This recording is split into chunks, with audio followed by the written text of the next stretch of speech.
Everyone, welcome to my channel. আমি অনেক দিন পরে ভিডিও বানাচ্ছি কারণ এই কয়দিন এত ব্যস্ত ছিলাম। আমি একা কাজ করি, আমি তোমাদেরকে বারবার ভিডিওতে বলি। তো একা কাজ করার কারণে অনেকগুলো অর্ডার একসাথে এসে যায়।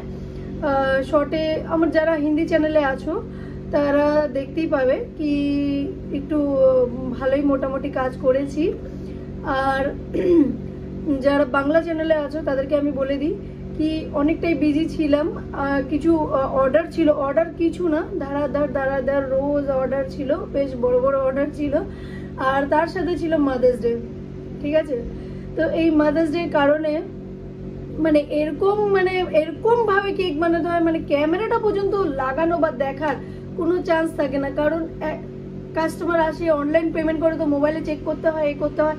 তো ক্যামেরাটা যে কোথাও সেট করে দিব, আর আমি যা করছি তোমাদের রেকর্ডিং হবে, আর সেটা কিছু এডিটিং করে যে তোমাদেরকে আমি দেখাবো বা শেয়ার করব, নো চান্সই থাকে না। আমি কোথায় সেট করব, কাস্টমার কোন দিক দিয়ে আসবে, আর কে ফোনটা তুলে নিয়ে চলে যাবে, তার কোনো থাকবে না। আর যখন এত পরিমাণ ভিড় হয়ে যায় না, বাইরে অবধি দোকানের রাস্তার দিকে জমে যায় সব।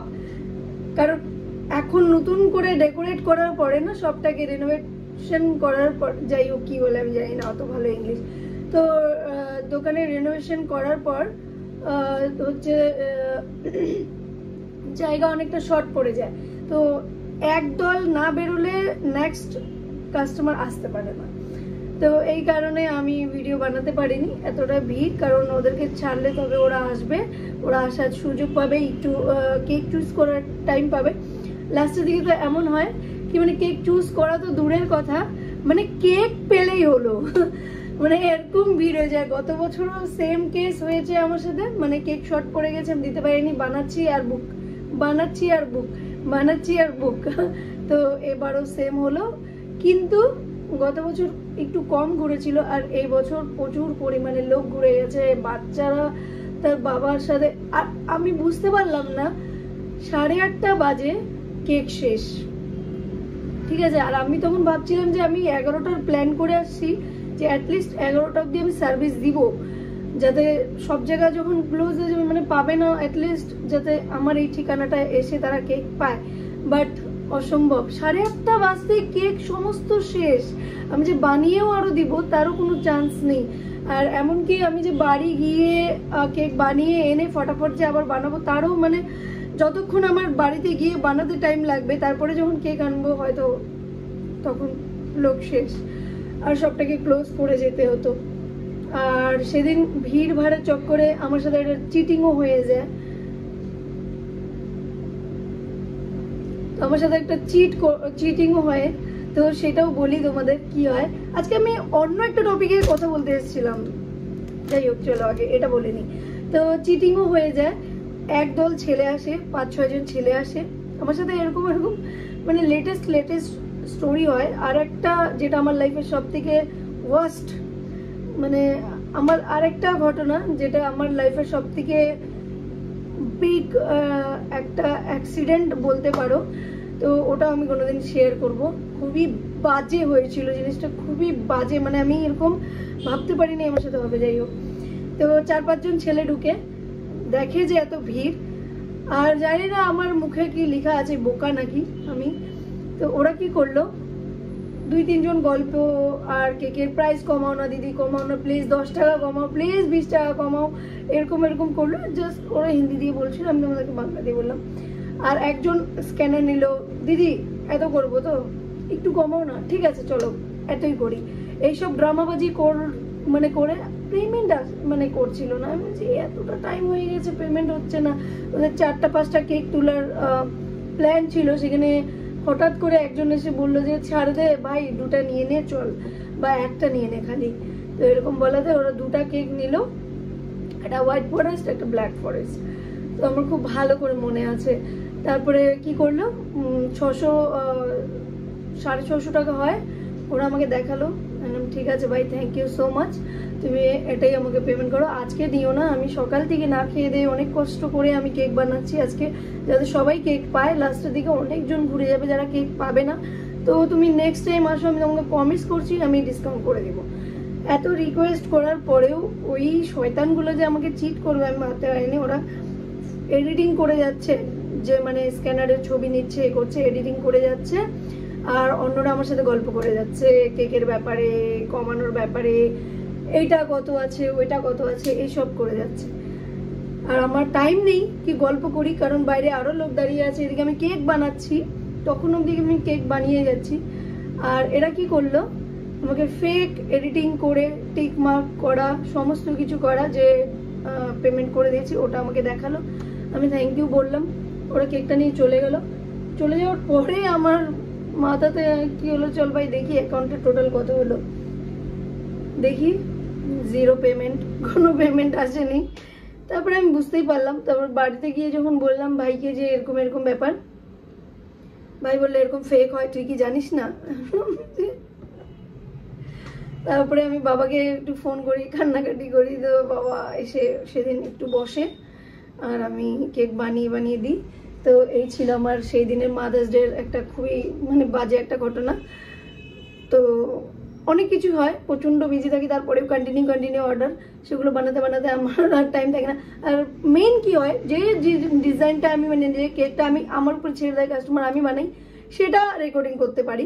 কিন্তু অন্য যে ডিজাইনগুলো যেমন কাস্টমার একটা চিপকে দিল যে এইটাই বানাতে হবে সেম টু সেম, তো সেই জায়গাটা গিয়ে আমি রেকর্ডিং করতে পারি না, কারণ ওই ফোনেই ডিজাইনটাকে আমাকে দেখতে হয় আর বানাতে হয়। তো যদি রেকর্ডিংয়ে বসে তো ভিডিও ফটোটা দেখা মুশকিল হয়ে যায়। তো ওগুলো আমি একটু স্কিপ করে যাই, রেকর্ডিং করতে পারি না। বাকি যেগুলো আমি নিজে করি সেগুলো আমি চেষ্টা করি যতটা পারি আমি ভিডিও রেকর্ড করার। তো চলো আজকে যেটা নিয়ে আমি বলছি, আমি না এই কেকের সাথে সাথে না মানে আলাদা আরো বিজনেস স্টার্ট করার ইচ্ছা আছে। বলতে গেলে তোমাদেরকে তো নতুন আমি দেখিয়েছি আমার দোকানের এইসব পার্টগুলো সব নতুন করে করা, ঠিক আছে, এক্সট্রা জিনিসপত্র আমি সব তুলেছি। তো তার মধ্যে একটা ওয়ার্ক হচ্ছে ক্যান্ডেল ওয়ার্ক। তো আমি এরকম অনেকগুলো ক্যান্ডেল বানিয়েছি, আমি একটু খুলে দেখিয়ে দিই।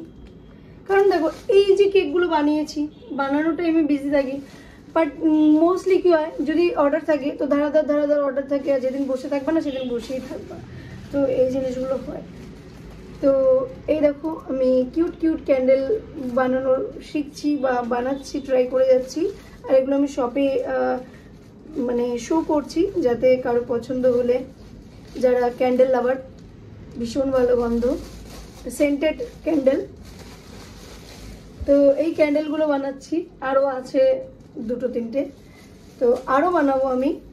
সেগুলো জেল ক্যান্ডেল হবে, যেগুলো আরও দেখতে অনেক বেশি সুন্দর হবে। তো এইসব করে যাচ্ছি।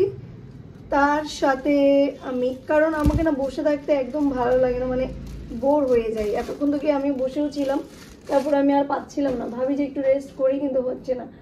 তারপরে দেখাই ক্লে ওয়ার্ক। বসে একদিন একটা ক্লে ওয়ার্ক করেছিলাম, আমি স্ক্রিনে ওটার ফটো দিয়ে দিব এডিটিংয়ের টাইমে। কারণ এই ক্লেটার ব্যাপারে আজকে আমি তোমাদের সাথে মানে কিছু তথ্য শেয়ার করব। এই ক্লে ওয়ার্কে আমি ভাবলাম ফন্ডেন্ট দিয়ে তো কেকের উপরে করি, তো শোপিস হিসেবে বানিয়ে রাখলে কাস্টমাররা অ্যাট্রাক্ট হয়, ফ্রেন্ড যারা আসে তারা নিতে পারবে, যেমন এখানে লেখা আছে বেস্ট ফ্রেন্ড ফরএভার। তো এরকম বানালাম। ওটা একটা বানিয়েছিলাম, আমি শো করে দিব, ওটা সেল হয়ে গেছে আমার, ঠিক আছে। ওটা ভীষণ সুন্দর একটা কিউট মেয়ে ছিল। তো এই চলছে আমার লাইফে, আমি এগুলো নিয়ে ব্যস্ত হয়ে গেছি। তো এই যে ক্লেটা আমি, এটাতে যে ক্লেটা ইউজ করছি, এর আগে যেটা বানিয়েছিলাম ওটা সুন্দর ক্লে ছিল, ড্রাই হওয়ার পরে না, এয়ার ড্রাই ক্লে, ওটা ড্রাই হওয়ার পরে একদম প্লাস্টিক ম্যাটেরিয়াল টাইপের হয়ে যায়, আর ভীষণ একটা গ্লস টাইপের থাকে, ঠিক আছে। কিন্তু এটা যেটা ছিল, এই যে ভাইরাল একটা, আমি এটা বিক্রির জন্য এনেছি, শপে বিক্রির জন্য, বাট আমি ভাবলাম যখন আমার ক্লে ওয়ার্ক করার ইচ্ছে হচ্ছে তো একটা ট্রাই করে নিই। আর এই যে একটা ওপেন দেখতে পাচ্ছ তোমরা, এটাকে আমি ব্যবহার করেছি। তো এটার ব্যাপারে আমি একটু রিভিউ দিয়ে দিই, যারা তোমরা বাচ্চাদেরকে কিনে দেবে বা নিজেরা কিনতে ইচ্ছুক, বা আমার মতন যারা ক্লে ওয়ার্কে ইন্টারেস্টেড। এত সুন্দর কালার দেখে তুমি অ্যাট্রাক্ট হতেই পারো, ভীষণ সুন্দর একটা জিনিস। বাট আমি বলবো একদম এই যে ফোম টাইপের, বানানোর পরে ফুলে গেল, ড্রাই হওয়ার পরে একদম ফোম টাইপের হয়ে গেলো, মানে সহজেই ছিঁড়ে যাচ্ছে। আর এটা দেখো,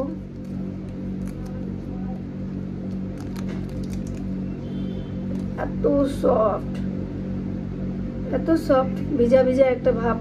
বানানোর সময় একটু ভালোই মজা লাগলো। ঠিক আছে, তুমি এই রাউন্ড শেপ টেপ বানাবে, বেশ ভালো। বাট তারপরে না একটু পরে এটা কিরকম যেন ফোম হয়ে যায়, আর এত বাজে, বহুতই বাজে। তো ভাইরাল চলছে এটা, ইউটিউব খুললেও ক্লে ওয়ার্কে এটাই দেখায়, হ্যাঁ, অ্যামাজন সব জায়গায় এটা। বাট এত বাজে, ফালতু। বাচ্চাদের জন্য ঠিক আছে, এক টাইম খেলার জন্য ঠিক আছে, বাট ওয়ার্কের জন্য একদম ব্যাড, ভেরি ব্যাড ক্লে। তুমি কাজ করতে পারবে না, এটাকে সেলও করতে পারবে না, এটার প্রোডাক্ট। কারণ আমি তোমাকে দেখালাম কিরকম ম্যাটে কালার চেঞ্জ, বহুতই বাজে। তো এটাই বলার ছিল। আরও দেখাচ্ছি তোমাকে, মানে সরি তোমাদের, দিস ইজ রেজিন। আমি একদিন ইনস্টাগ্রামে ভিডিও দেখতে দেখি যে প্রিজার্ভ করা কিছু মেমোরি, বাচ্চাদের বা বিয়ের কিছু মোমেন্ট তোমরা জিনিসপত্র প্রিজার্ভ করে রাখতে পারো লাইফ টাইমের জন্য।